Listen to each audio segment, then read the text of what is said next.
In this video, we will study about the remaining part of the tropic movement. In the last video, we have already discussed about the two types of tropic movement. One is phototropic and the second is geotropic. Now, we are taking here third tropic movement occurring in the plant, that is hydrotropic movement. Hydrotropic movement. This hydrotropic movement or hydrotropism, in this the stimulus is water. Means जब plant का कोई specific part water की तरफ एक unidirectional movement show करे तो उस part को हम क्या कहेंगे कि that part is showing the hydrotropic movement और showing the hydrotropism. So we can say that the movement of plant part in response to the stimulus, and here the stimulus is water. And if this type of phenomena occur in the plant, then it is known as the hydrotropic movement. There is an activity to understand the phenomena of hydrotropism. What is the activity? इसमें क्या करते हैं, एक container लिया और उस container में यहाँ पर हम एक सीडलिंग को ग्रो करते हैं. दिस इज द, यहाँ पर हमने एक छोटी सीडलिंग ग्रो की एंड इस सीडलिंग को प्रॉपर वाटर सप्लाई ना करके हमने क्या किया कि एक अर्थन पॉट लिया और उस अर्थन पॉट में हम वाटर फिल करते हैं और उस अर्थन पॉट को यहाँ मिट्टी के अंदर एक साइड पर हम बुरिड कर देते हैं, दबा देते हैं. तो रिजल्ट क्या रहेगा कि यहाँ इस सीडलिंग के पास जो सॉइल है उस सॉइल के अंदर वाटर का कंटेंट कम और इस अर्थन पॉट के पास जो मॉइस्चर होगा it become higher in respect to the moisture present in near the soil. तो इस तरीके से हम यहाँ क्या शो कर रहे हैं कि अर्थन पॉट में जो वाटर प्रेजेंट है उस वाटर का जो बेसिक कंटेंट है वो इस अर्थन पॉट के नियर बाय जो भी सॉइल प्रेजेंट है उस सॉइल के अंदर उसका मॉइस्चर ज्यादा है. लेकिन ये जो सीडलिंग यहाँ पर ग्रो की हुई है इस सीडलिंग के पास मॉइस्चर कम है. तो इसमें एक्टिविटी में क्या होगा, what will happen here, this root start moving towards the water.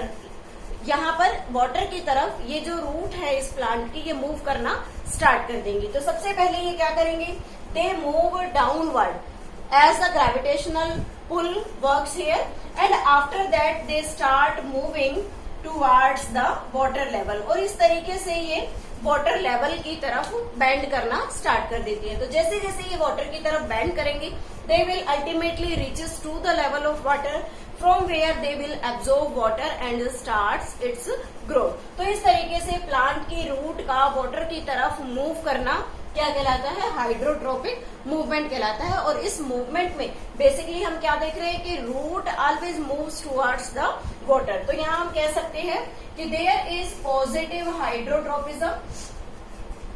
Positive hydrotropic. Which part of the plant is positive hydrotropic? That is the root. Root का जो part है that is positive hydrotropic, जो क्या करता है, water की तरफ अपनी unidirectional movement या curvature movement को show करता है. If we talk about the negative hydrotropic movement means which plant part move away from the water, that is the aerial part of the plant that is named as stem. तो यहाँ हम देख रहे हैं कि stem जो है वो कैसा है, दैट इज नेगेटिव हाइड्रोट्रोपिक, जो वाटर से दूर मूव करता है. इसे हम एक और एक्सपेरिमेंट के थ्रू भी समझ सकते हैं. जैसे हम एक सीव लेते हैं, सीव मीन्स एक छलनी, और उस छलनी को पानी के ऊपर रख दिया, नीचे वाटर का सोर्स है और उसके ऊपर हम सीड्स रख दें. तो सीड क्या करेंगे, अगर वो सीड मॉइस्चर उनके पास है, सॉडस्ट में रखे हैं, तो वो सीड मॉइस्चर को एब्जॉर्ब करेंगे and they will start germinating. तो जैसे ही वो जर्मिनेट करेंगे, first of all the radical will come out, और यहाँ से इस तरीके से एक white thread like structure grow करता है जिसे हम क्या कहते हैं, रेडिकल कहते हैं। जैसे ही वो रेडिकल उस सीड से एमर्ज करता है, बाहर निकलेगा, that is radical moves towards the level of water, और सॉडस्ट में प्रेजेंट जो वाटर सोर्स है वहां तक वो रेडिकल पहुंचेगा and then it's will start absorption of water through the sawdust and again complete the growth of the plant. तो इस तरीके से हाइड्रोट्रॉपिक मूवमेंट होगा, और उस हाइड्रोट्रॉपिक मूवमेंट में जो रूट है that shows the positive hydrotropism and the stem shows the negative hydrotropism. Next is the fourth part that is thigmotropism.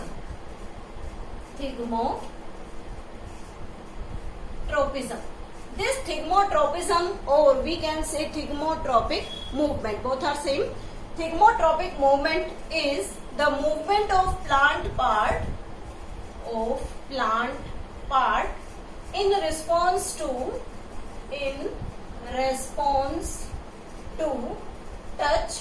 And what type of touch is there? There is the support, means we are talking here about the weak stemmed plant. ऐसे plant जिनका stem काफी weak होता है and they need support to climb up at different position. जैसे कि हम जब भी किसी कुकुरबिटेसी फैमिली के मेंबर के बारे में बात करते हैं, फॉर एग्जांपल घिया, तोरी, तो इनके अंदर हमने देखा एक स्प्रिंग लाइक स्ट्रक्चर प्रेजेंट होता है and that spring like structure is named as tendril. उस स्प्रिंग लाइक स्ट्रक्चर को हम टेंड्रिल कहते हैं, या हम इसे दूसरा नाम दे सकते हैं twiner. Both of them helps in providing support to the weak stem plant, provide support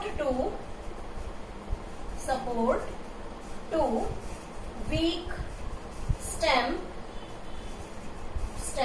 plant. जितने भी वीक स्टेम्ड प्लांट होते हैं, या हम बात करें क्लाइंबर्स के बारे में, तो उन क्लाइंबर्स में ट्विनर्स या टेंड्रिल्स प्रेजेंट होते हैं जो प्लांट को सपोर्ट प्रोवाइड करने में हेल्प करते हैं, और उसी सपोर्ट की हेल्प से वो डिस्टेंट लोकेशन तक, हाइट तक अपनी ग्रोथ कर लेते हैं। तो इस तरीके का जो स्ट्रक्चर है, जो टेंड्रिल या ट्विनर है, वो कौन से मूवमेंट की हेल्प से अपने प्लांट की ग्रोथ करते हैं, that movement is known as the thigmotropism. तो ये जो थिग्मोट्रोपिज्म में जब हम बात करते हैं टेंड्रिल के बारे में, tendril are of various type, अलग अलग टाइप्स के टेंड्रिल्स हो सकते हैं, जैसे it is of the leaf modification, may be of the stem modification, कोई भी हो सकता है। तो उसके अंदर जब हम बात करते हैं लीफ मॉडिफिकेशन की, तो जैसे मटर की जो बेल होती है, पी प्लांट, उस पी प्लांट के अंदर जो टेंड्रिल ग्रो करता है that is the complete leaf modification. Means leaf की जो टिप लीव्स होती है they will completely modified into the tendril, वो कंप्लीट मॉडिफाई हो जाती है टेंड्रिल्स के अंदर and they will start providing support to the plant. But when we talk about the stem modification, then for example bottle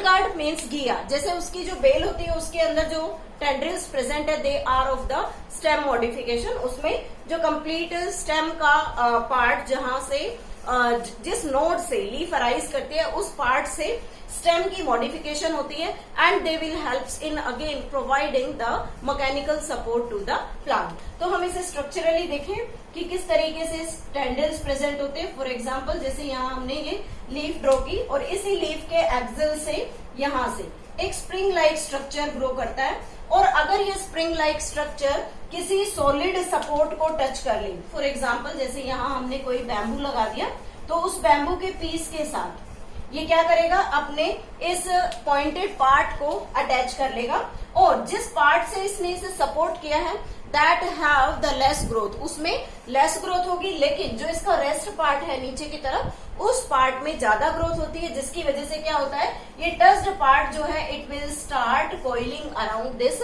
support and this plant individually take the support from this bamboo piece and start climbing up at the distant location और distant height. तो इस तरीके से हम देख सकते हैं कि थिगमोट्रोपिज्म मूवमेंट कैसे किसी भी वीक स्टेम्ड प्लांट को ग्रोथ करने में हेल्प करता है। Fifth and the last tropic movement is chemotropism. Chemotropism, this chemotropism is the special type of tropism which occur generally in the flowers. Flowers में chemotropism का फिनोमिना हम देख सकते हैं। This is the movement of plant part in response to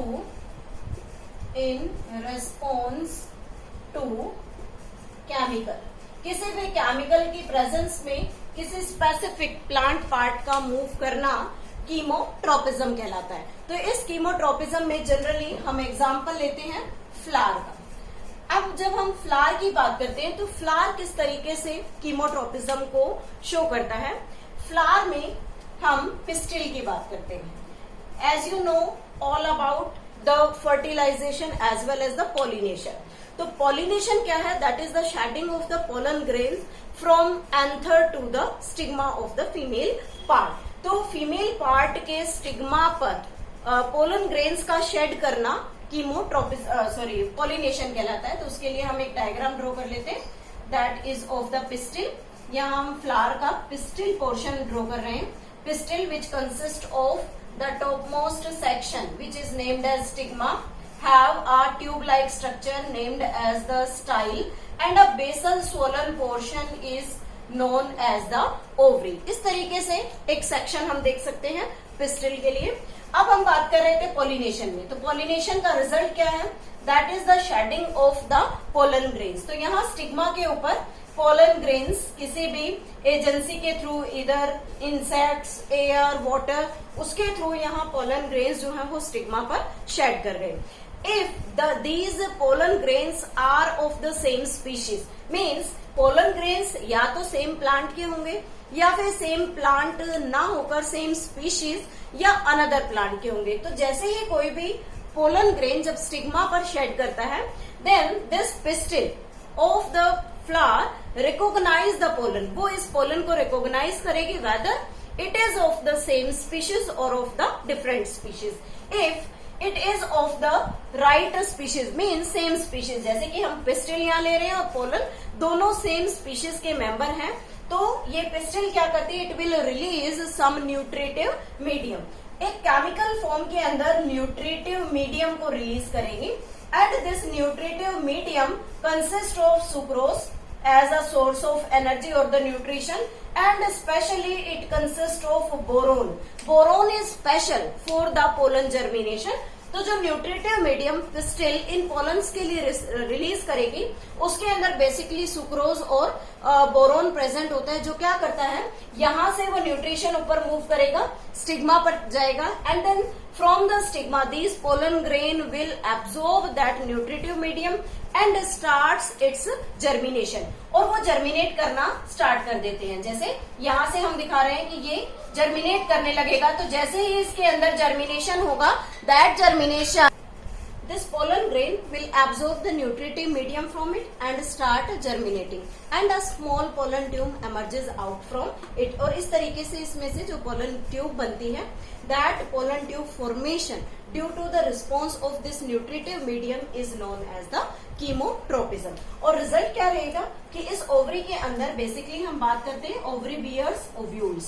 उस ovary के अंदर यहाँ ओव्यूल्स प्रेजेंट हैं और उस ओव्यूल तक इस पोलन ट्यूब को पहुंचना है। किस लिए? Because this pollen tube consist of the male gametes in it for the fertilization. तो अगर हम इस पोलन ट्यूब को आगे एक्सटेंड करें तो ये पोलन ट्यूब जो है वो पिस्टिल के थ्रू होते हुए और इस ओव्यूल में एंटर करेगी and when this enters into ovule it carries with it the two male gametes for the fertilization, which results in the formation of the zygote and the endosperm. So in this only that thing is important, how the pollen grains grow inside the pistil, that with the help of the nutritive medium released by the pistil that consists of the sucrose and the boron. So the movement, or you can say the growth of the pollen tube from the pistil, from the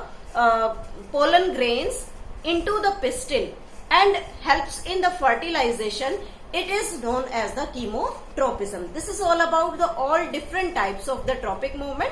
In the next video, we will study about the different types of the nastic movement, that is the non-directional.